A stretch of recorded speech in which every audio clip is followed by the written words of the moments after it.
अस्सलाम वालेकुम। Wisdom with FM के मेहरीन मुश्ताक एक और टॉपिक के साथ आपके सामने है।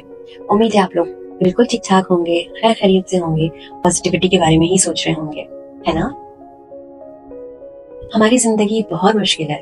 जिंदगी को पुरसुकून बनाइए और हमेशा पॉजिटिव ही रहिए। कभी भी नेगेटिव थॉट्स अपने ऊपर हावी मत होने दीजिए। आते हैं ऑब्वियसली, लेकिन लाहौल पढ़ा करें और नेगेटिव थॉट्स को जो शैतान हमें भड़का रहा है उसको भगाइए। आज हम बात करेंगे कि अपनी जिंदगी को कैसे कंट्रोल किया जाए, सिचुएशंस को कैसे हैंडल किया जाए, अपनी ख्वाहिशात को कैसे पूरा किया जाए। हाँ, ये मुश्किल लगता है कि जिंदगी तो हमारे कंट्रोल में है ही नहीं। ये कैसे मुमकिन है कि हम अपनी ख्वाहिशात की कैसे तकमील कर सकते हैं? ये कैसे मुमकिन है कि हम चीजों को अपनी तरफ अट्रैक्ट कर सकते हैं? देखें, ये जो पूरी कायनात है ना, ये पूरे यूनिवर्स में एक एनर्जी है जिसको कॉस्मिक एनर्जी कहा जाता है। ये कॉस्मिक एनर्जी पूरे स्पेस में भरी हुई है और ये पूरे स्पेस जो है ये खाली नहीं है।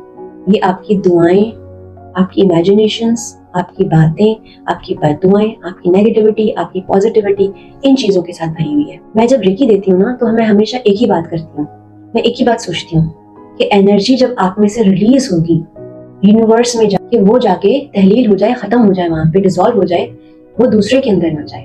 अगर आपके अंदर से बीमारी निकली है, अगर आपके अंदर से नेगेटिव इमोशंस निकले हैं, अगर आपके अंदर से नजरें बद निकली है, अगर आपके अंदर से कोई बददुआ निकली है, तो वो चीजें जिन्होंने आपको हार्म किया था, अगर वो आप उस चीज को रिलीज कर रहे हो, अपनी बॉडी में इजेक्ट कर रहे हो, तो वो किसी और के अंदर एब्जॉर्ब ना हो जाए। पंखा चलाते हो तो वो पूरे रूम को सराउंड करता है। इसी तरह एनर्जी जो है वो हर चीज को कवर करने की कोशिश करती है। हमारा जो दिमाग है बेसिकली हर चीज उसका खेल है। हम दिमाग से पॉजिटिविटी भी अट्रैक्ट करते हैं, हम दिमाग से नेगेटिविटी भी अट्रैक्ट करते हैं। हम जो ये मुंह से अल्फाज बोल रहे होते हैं ना, उनका बहुत वजन होता है। ये बेकार नहीं होती कि हमने बोल दिया और वो खत्म हो गया, नहीं। ये अगर दूसरे पे असरअंदाज हो रहा है तो ये जाके ऊपर सेफ हो रही है चीजें। हम जो दुआ कर रहे हैं, अल्लाह से मांग रहे हैं कि अल्लाह हमें ये चीज इनायत कर दे, हमें ये चीज दे दे, ये दुआ जाके ऊपर स्टोर हो रही है और अपनी बारी का वेट करती है। अगर कोई इंसान दूसरे को बददुआ देता है, दुआ देता है, तो बुरी बात उसके बारे में कह भी देता है, तो वो जाके ऊपर स्टोर हो जाती है और अपनी बारी का वेट करती है। तो वो बारी बारी चीजें सुनी जाती हैं। अल्लाह के पास एक मुकम्मल निज़ाम है। आप अगर समझते हो कि हमें अल्लाह नहीं सुनता, तो ऐसा नहीं है। जो आसमान है ना, हमारी जमीन इतनी सी होगी आसमान के सामने, और इतनी सी जमीन के अंदर हम लोग इतने सारे लोग रहते हैं। अल्लाह ने जब सुनना है इतने सारे लोगों की, तो ऑब्वियसली फिर टाइम तो आएगा ना। पूरी दुनिया भरी हुई इंसानों से वक्त तो लगता है ना, थोड़ा सा वक्त लगता है, लेकिन अल्लाह किसी को इग्नोर नहीं करता। आप खुद इमेजिन करो, ये सिस्टम कितना स्ट्रांग है अल्लाह का, कि अल्लाह हमारी सुनता है और हमारी मानता है और हमारी बात पे कुन कहता है, हमारी दुआ को कबूल करता है। कितनी बड़ी बात है। आप खुद इमेजिन करो, इतनी सी दुनिया है जो दिखे भी ना, लेकिन उसमें जितने इंसान हैं उन सबकी दुआएं अल्लाह कबूल करता है, उन सबकी अल्लाह सुनता है। इतनी बड़ी बात है ये।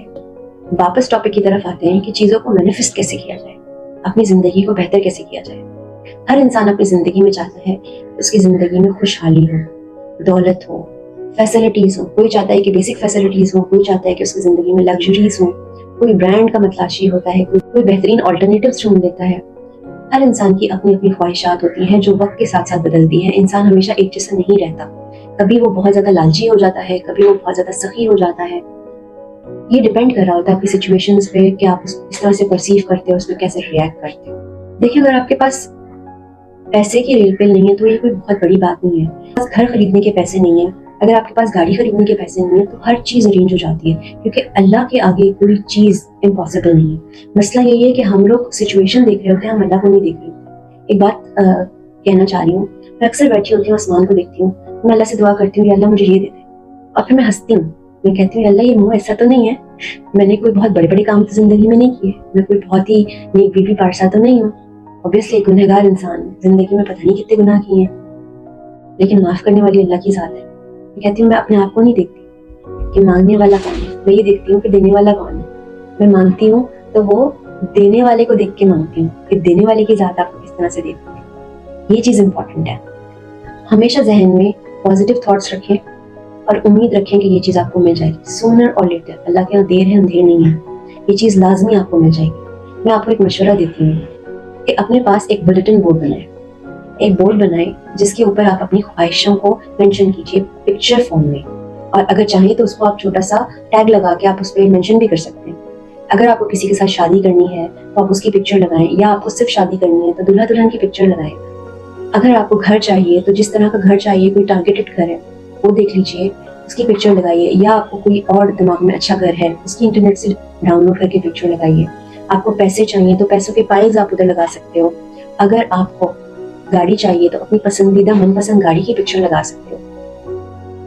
आपको कोई डिग्री चाहिए, उस डिग्री की पिक्चर लगाओ, या किसी ऐसी पिक्चर को लगाओ जो उस, जैसे अगर आपने डॉक्टर बनाए तो किसी डॉक्टर की पिक्चर लगाओ और फिर उस पर आप अपना नाम मेंशन करो। इस तरह की चीजें आप अपने पास लगा के रखो। जरूरी नहीं है कि आपकी 100% सारी की सारी ख्वाहिशें पूरी हो जाएं। वो मैं इसलिए कह रही हूँ कि देखिए, अगर आप किसी इंसान के साथ शादी करना चाहते हो तो जरूरी थोड़ी है कि वो भी आपके साथ शादी करना चाहता हो। यहाँ पे एक हर्डल आ जाएगी ना। अगर आपने किसी के साथ रिलेशनशिप रखना है तो ऑब्वियसली वो उसमें उसका कंसर्न भी होगा, और कुछ आपसे ना मिल रही हो सकता है कोई और इश्यूज हो जिसकी वजह से आपको बीच में हर्डल्स आ रही हो और आपको रोका जा रहा हो उस शख्स की तरफ जाने से। वो चीज आगे जाके आपको प्रॉब्लम देगी, इसी वजह से वो चीज अल्लाह आपको नहीं दे रहा है, इसीलिए देर हो रही है। तो ये चीजें जहन में रखिएगा कि जब अल्लाह आपको देने पे आता है तो अल्लाह आपको बेहतरीन देता है, ठीक है। अल्लाह आपको कभी भी गलत चीज नहीं देगा जिससे आपको नुकसान हो, क्योंकि जब माँ भी अपने बच्चे को देती है तो ऑब्वियसली सोच समझ के देती है। बच्चा अगर आग मांगेगा तो माँ उठा के आग तो नहीं दे देगी उसको, ऑब्वियसली वो जल जाएगा, तो वो सोच समझ के उसको देगी ना, उसको समझाएगी। ये चीज है। आप बुलेटिन बोर्ड को बनाओ और उसको ऐसी जगह पे रखो कि आपकी उस पर नजर सुबह शाम पड़ती रहे। और दूसरी मैं आपको एग्जांपल देती हूँ कि हम लोग सोचते हैं कि हमारे खर्चे बहुत हैं, हम लोग अपने सबकॉन्शियस को ये मैसेज दे रहे होते हैं कि हमारे खर्चे बहुत ज्यादा हैं। तो जब हमारा सबकॉन्शियस ये परसीव कर रहा है कि खर्चे बहुत ज्यादा हैं, तो फिर खर्चे ही बढ़ते चले जाएंगे। जो चीज आपने अपने निमे में स्टोर की है वो चीज आपको प्रॉफिट देती चली जाएगी, यानी उस मुर्गी ने अंडे देने। और अगर आप सोचेंगे कि मेरी इनकम बढ़ रही है, मेरे पास चेक्स आ रहे हैं, मेरे पास कैश आ रहा है, आप मैनिफेस्ट करो और ज्यादा काम को मैनिफेस्ट करो कि मेरे पास पैसे आ रहे हैं, मेरे पास पैसे बढ़ रहे हैं, मेरे पास बहुत, मेरे पास पैसों की पिक्चर्स लगाओ, अपने मोबाइल फोन के अंदर पैसों की फाइल्स की पिक्चर लगाओ ताकि आपके सबकॉन्शियस में बैठता चला जाए। क्योंकि आपने अपना पैसे के साथ एक रिलेशनशिप बनाना है, एक रिलेशनशिप बनाना है आपने, और ये बताना है कि अपने दिमाग को कि मैं पैसे को पसंद करता हूँ और पैसा मेरे पास आना चाहिए, मेरा रिलेशनशिप है पैसे के साथ। तो ये रिलेशनशिप जब आप बिल्ड करोगे तो पैसे की फरावानी हो जाएगी और ब्लॉकेजेस खुलना शुरू हो जाएंगे। एक तरफ आप जहन को ये मैसेज दे रहे हो कि फलां के पास पैसे हैं और आप उसको पसंद नहीं करते, किसी पैसे वाले शख्स को आप नापसंद करते हो, तो आपके दिमाग में ये मैसेजेस जा रहे हैं कि पैसा बुरी चीज है। मेरी बात को गौर से सुनिएगा, समझिएगा इस बात को कि आपको दिमाग के साथ कैसे खेलना है, आपको दिमाग को कैसे रिलैक्स रखना है। अगर आप पैसे को पसंद करते हो तो उस शख्स को भी पसंद करो जिसके पास बहुत सारे पैसे हैं।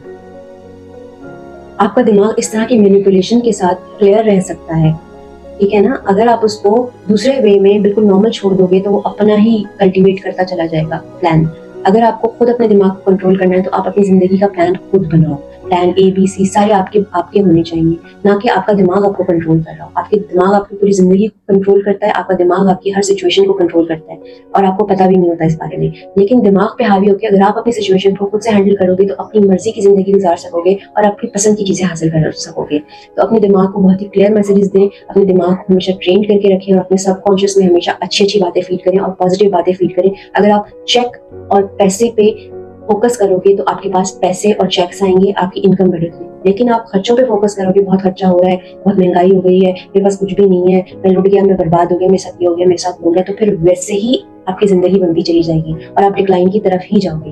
अगर आप सिचुएशन में देखोगे कि यार ये बंदा मेरे साथ सही नहीं चल रहा और ये मेरे साथ बहुत ज्यादा लड़ाई झगड़े करता है, हमारी बिल्कुल नहीं बन सकती, तो आपके दिमाग में ये इंप्रेशन स्टोर हो गया, आपकी नेगेटिविटी बढ़ गई और आपका जो उसके साथ रिलेशनशिप है आपके दिमाग में बिगाड़ दिया कि ये इंसान सही नहीं है। फिर जब भी आपका उसके साथ सामना होगा तो आप हमेशा बुरा रिएक्ट करोगे क्योंकि एक नापसंदीदा चीज आपके सामने आ गई, तो आपने हमेशा उस पर गलत ही रिएक्ट करना है, तो फिर वो चीज कभी भी सही नहीं हो सकती।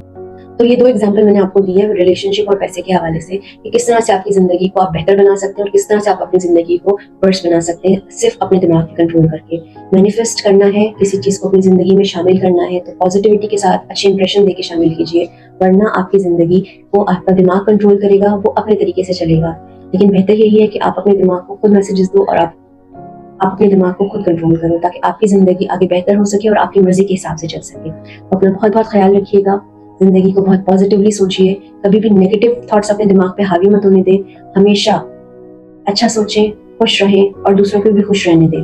दूसरे की जिंदगी में जो चीजें हो रही हैं उसको सोच के अपनी जिंदगी को खराब मत करें, उसको सोच के अपने आप को उससे कंपेयर करके कॉम्प्लेक्स में जाने के बजाय आप अपनी जिंदगी को बेहतर बनाने की कोशिश करो। जो आपकी ख्वाहिशात हैं आप उन पे फोकस करो, आप उनको हासिल करने की कोशिश करो, ना कि आप दूसरे को सोचो और थोड़ा सा हसद और नेगेटिव इमोशंस आपके अंदर आए, तो बेहतर यही है कि आप अपनी ज़िंदगी को बेहतर करो। जो एनर्जी आप जलने कूदने में लगाओ, वही एनर्जी अगर आप पाने में लगा दो तो आप बहुत कुछ पा सकते हो। आपके हाथ में है सब कुछ। दुआ जो है वो हर चीज़ बदल देती है। तो वही चीज़ है आपके इमोशंस, आप किस तरह से उस चीज़ को परसीव कर रहे हो, आप दिमाग को कैसे मैसेजेस दे रहे हो, ये सारी चीज़ें करके आप अपने आप को पूरा कंट्रोल कर सकते हो और आप सिचुएशन को कंट्रोल कर सकते हो और अल्लाह तक बहुत क्लियर मैसेजेस पहुंचा सकते हो। अल्लाह हमेशा कहता है क्लियर दुआ मांगो। अगर तुम्हें चाहिए मुझे ब्लू कलर का बलून चाहिए, एक एग्जाम्पल थी कि पूरी की पूरी दुआ मांगो। मुझे ऑरेंज कलर की सिविक चाहिए जिसके टायर्स इस तरह के हों और उसके कवर्स इस तरह के हों। मतलब एक एग्जाम्पल दे रही हूँ कि आप इस तरह से पूरी डिटेल के साथ अल्लाह से दुआ मांगो कि या अल्लाह मेरी ये ख्वाहिश है, मैं ये करना चाहता हूँ, या अल्लाह मुझे देते मेरी दुआ कबूल करे। इस तरह से अल्लाह को समझ नहीं आएगा कि हम उससे दुआ क्या मांग रहे हैं। या अल्लाह मेरी ये ख्वाहिश है कि मुझे डॉक्टर बनना है, मेरी इस दुआ को कबूल कीजिए और मेरे लिए वसीले बनाइए, मेरे ब्लॉकेजेस को ख़त्म कीजिए कि या अल्लाह मैं डॉक्टर बनना चाहता हूँ, मेरी इनकम इस तरह से बढ़ जाए या मेरा सोर्स ऑफ इनकम इस तरह से बढ़ जाए कि मैं आराम से फीस पे कर सकूँ, सारे एक्सपेंसेस उठा सकूँ और आगे भी जितने भी मेरे मराहिल हैं वो आसानी से तय हो जाए। या अल्लाह मुझे PhD करनी है, मुझे बाहर जाना है, मेरे लिए वसाइल पैदा करके मैं बाहर चला जाऊँ और मैं PhD कर लूँ। ये सारी चीज़ें आपने फोकस करनी है। तो अपना बहुत बहुत ख्याल रखिएगा। इंशाल्लाह मिलते हैं अगले टॉपिक पे। और कोई क्वेश्चन हो तो प्लीज़ आप कमेंट कीजिए। अगर आपको टॉपिक अच्छा लगा हो तो प्लीज़ लाइक और सब्सक्राइब कीजिएगा। अल्लाह हाफिज़।